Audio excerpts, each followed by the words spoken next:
If someone asked you which state contributed the most to Igbo civilization, what would your answer be? Maybe Anambra because of Nri and Igbo-Ukwu, or maybe Abia because of Abba, or maybe Enugu because of coal. But here's the thing, that's actually the wrong question. The better question is, what did each part of Igbo land contribute? Because the truth is, no single state built Igbo civilization. Every community added something. Some gave us kingdoms and political systems, some became centers of commerce, others pioneered industry, agriculture, technology, scholarship, and culture.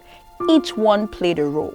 And when you put those contributions together, you begin to see the full picture of who we are. That's exactly what this series is about. Welcome to 7 Doors into One House, a civilizational tour of Igboland. Over the next 7 weeks, we'll be taking you through the Southeast in alphabetical order, exploring one state at a time and uncovering the unique role each one has played in shaping Igbo civilization.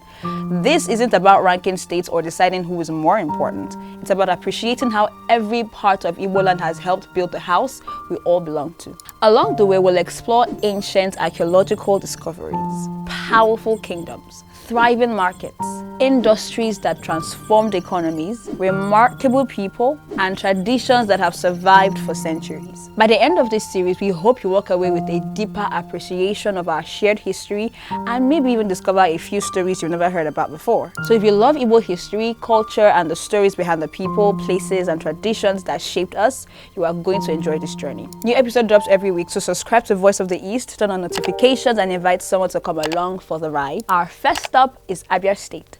Once again, welcome to 7 Doors into One House.